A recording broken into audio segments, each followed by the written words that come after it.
அன்புக்குரியவர்களே, ஆண்டவர் இயேசுவின் இனிய திருப்பெயரில் உங்களை அன்போடு வாழ்த்துகின்றேன்.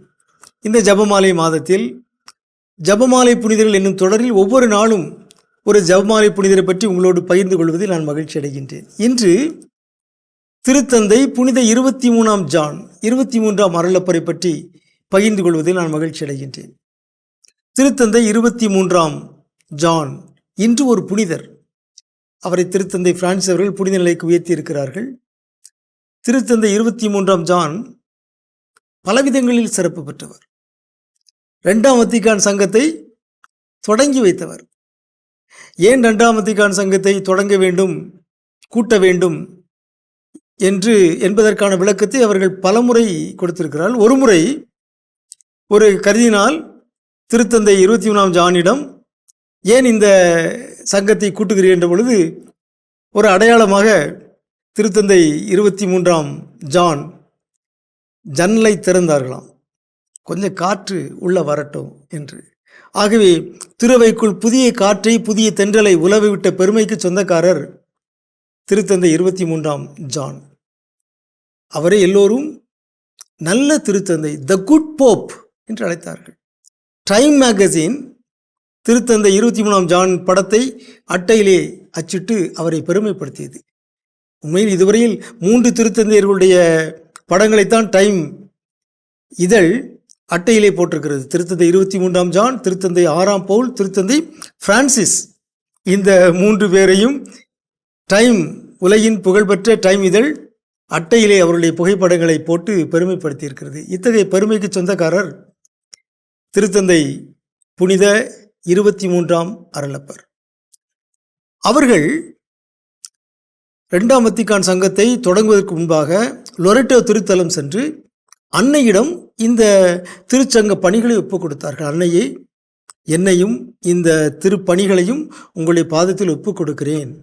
இந்த திருச்சங்கம் நல்லபடியாக நடைபெற்று நல்ல முடிவுகள் வரட்டும். ஆகவே 2ஆம் வத்திக்கான் திருச்சங்கம் நம்முடைய திரு அவையின் பார்வையிலும் பணிகளிலும் மாபெரும் தாக்கத்தை ஏற்படுத்தியது.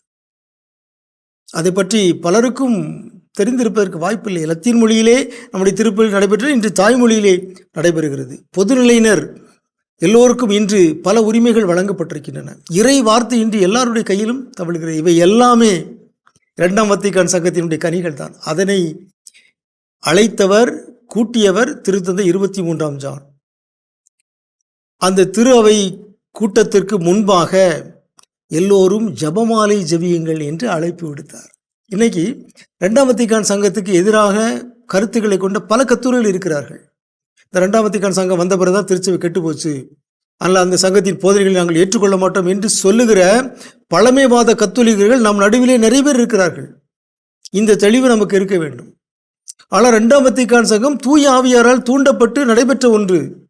2ஆம் வத்திக்கான் சங்கம் உலகம் முழுவதும் கத்தோலிக்கர்கள் ஜெபமாலை ஜெபித்து அதனுடைய கனியாக, விளைவாக நிகழ்ந்த ஒன்று 2ஆம் வத்திக்கான் சங்கம். எனவே நாங்கள்லாம் மாதா பக்தர்கள், 2ஆம் வத்திக்கான் சங்க போதனைகளை நாங்கள் ஏற்றுக்கொள்ள மாட்டோம் என்று யாரும் சொல்லக்கூடாது. மாதாவுடைய பரிந்துரையால் நடைபெற்றதுதான் 2ஆம் வத்திக்கான் சங்கம். எனவே 2ஆம் வத்திக்கான் சங்கம் நடைபெறுவதற்கு முன்பாக உலக கத்தோலிக்கர்கள் அனைவரும் அந்த திருச்சங்கத்தில் நல்ல முடிவுகள் எடுக்கப்பட வேண்டும் என்று ஜெபமாலை ஜெபித்து அதனுடைய கனியாகத்தான் இன்று நம்முடைய திரு அவையில் மறுமலர்ச்சி ஏற்பட்டிருக்கிறது. பல புதிய சிந்தனைகள் வந்திருக்கின்றன.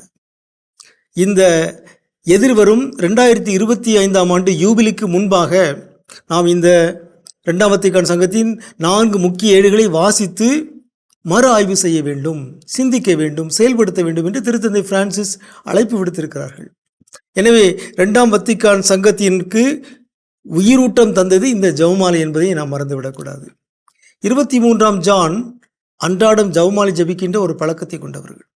குழந்தைகளும் ஜெபமாலை ஜெபிக்க வேண்டும் என்று வலியுறுத்தினார். அது மட்டுமல்ல, அவர் சொல்லியிருக்கிறார், உங்களால் ஜெபமாலை ஜெபிக்க முடியாவிட்டால் ஒரே ஒரு 10 மணிகளையாவது ஜெபியுங்கள் என்று சொல்லியிருக்கார். நல்ல ஒரு வியப்பான செய்தி. ஏன்னா சிலருக்கு முழு ஜெபமாலையும் ஜெபிப்பதற்கு ஆர்வமோ நேரமோ இல்லை என்றால் 10 மணிகளையாவது ஜெபியுங்கள். ஒவ்வொரு நாளும் 1 decade ரோசரி, ஒரு 10 மணிகளையாவது ஜெபியுங்கள் என்று திருத்தந்தை 23ஆம் ஜான் நமக்கு சொல்லியிருக்கிறார். எனவே நாம் ஜெபமாலை ஜெபிப்போமாக. அந்த ஜெபமாலையின் பையனான இரண்டாம் வத்திக்கான் சங்க போதனைகளை ஏற்றுக்கொள்வோமாக. குறைந்தது 10 மணிகளையாவது நாள்தோறும் ஜெபிப்போமாக. உங்களுக்கு அமைதி உரித்தாகுக.